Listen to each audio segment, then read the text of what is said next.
ma e odwa.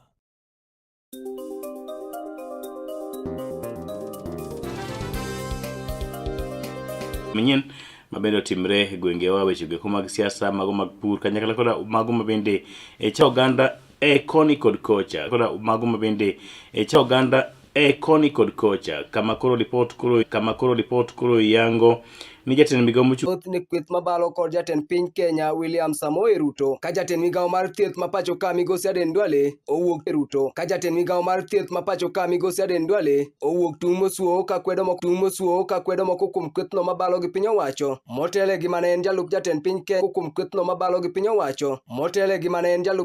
Kenya Rigathi Gachagua kuom koso yango kang' ma Laktar William Ruto osegoyo mar chwalo dongruoge ma the only crime President William Ruto has committed.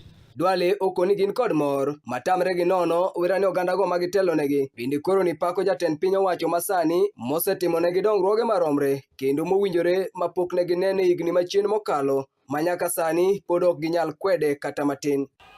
Mimi nimeambiwa huko kutoka Northern Kenya na Coast Province, Northeastern, Nyanza, we are seeing development for the first time. We are seeing equity. We are seeing dignity. We are seeing equality for the first time. Bende okwedo Migosi Fred Matiang'i kaka jagagono mok nyal telo ne oganda jo Kenya koyango ni kate kinde mane en jatend migao no mar arita kwe. Odinga. Wangapi wanasema 2 term? Jaod bura masuna East Migosi Junet Mohamed bende kuro to wuok oko ka mimi nimesikia wenzangu wakisema ati tarehe 7 ndio mwisho.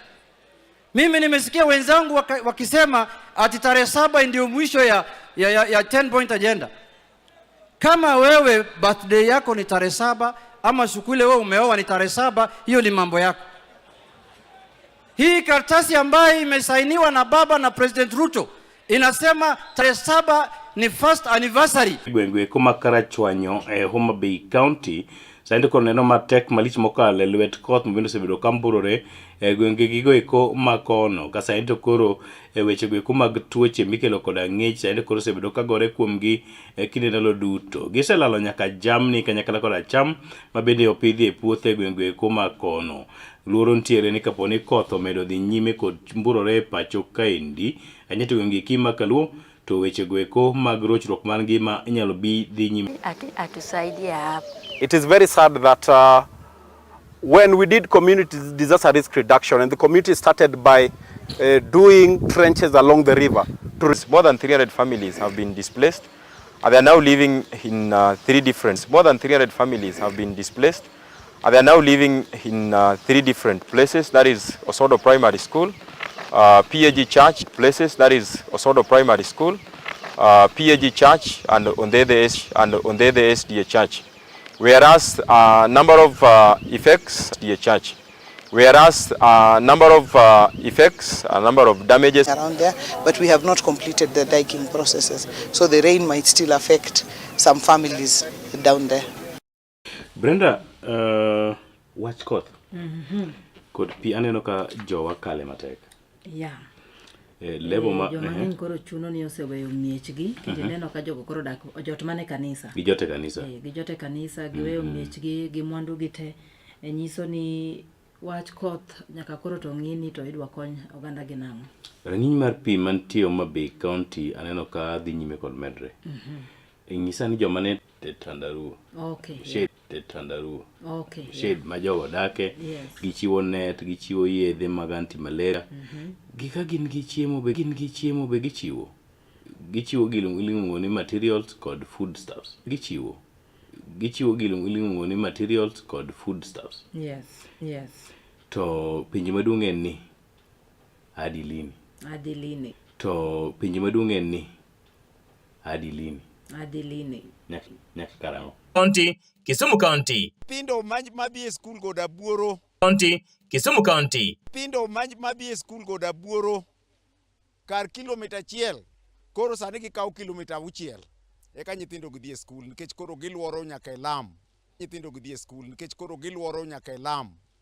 Hospital manyocha wang'ada ng'ada wang'ada ng'ada katu wachopo hospital wang'ada ng'ada wang'ada ng'ada katu wachopo hospital mashambani koro chuno wachako wadwo banada kinya ben ni ndong mare wachako wadwo banada kinya ben ni ndong mare bedo jatelem Chemlil Tam ward ama Kisumu County as a whole. Wakwayo jatelo mara within our wards and within our area, within Godabuoro. Wakwa go take kumoro maber. The aspirant, the leading aspirant for now is Athembo. Wakwa ndara nikage se losonwa mokuongo. To wabiro miyogi. To ng'amo biro kae gi fulu gi siling 50 okwa bitiyogo. Wadagi kendo wamama oi. Uketho nyeng fulu. Kata kwa fulu bete boss. Yueyo. Jomoko bende no matek. Jobado seng. Sama jomoko winjo maber e siasa ka. Nitie kuonde mipogo alufu. Gini jobado seng miyo. Kuonde moko miyo wiyo gi 50 bob. Mono gwenga nditi. Wiyo. You know wiyo? I know wiyo. Sani en gi fulu go mang'eny e ode kik chak ikel. Kik chak nwaye gi fulu. Sani en gi fulu go mang'eny e ode kik chak ikel. Kik chak nwaye gi fulu to ndara to rach. Chak duto ndara to rach. Chak nwaye gi fulu jokoro moga jwang' lak chogo. Gi fulu jokoro moga jwang' lak chogo. Inyiero kata meru motembe. Kata meru modendo. Moroni kigoche maber. Kata meru moto. Modendo. Moroni kigoche mabende sani koro kigoche mabende sani koro ruombre piny kendo alok dhi nyime yone ro makare. Giwacho ni giseketo gikeni makare. Giwacho ni giseketo gikeni makare mabiro neno ni gichwalo kendo giting'o malo rang'iny mar chiro no ero mano makigo. Sources that are not put into use. One Kigoche Polytechnic is fairly underutilized. Kigoche Polytechnic should be a very big school in the entire ward. Dongruoge magigeno yudo e chiro no. Chiro en gima yawo piny. Nikech ng'ano ma pod ne onge gi gimo nyaso e lwete onyalo chako biasache moro to dhi mbele. Kendo chiro ni dhi yawo nyaka skunde wa manyo chaka polytechnic Actually Homa Bay yo Suba. Take a money Kigoche. Tek banka gisetieko orak margi kod piny owacho kakoro kata kuma de gikete wigi. Orak margi kod piny owacho kakoro kata kuma de gikete wigi onge. There's a pending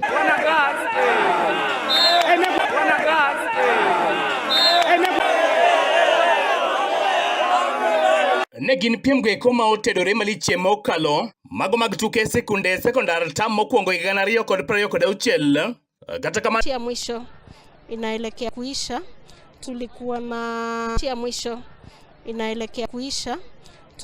na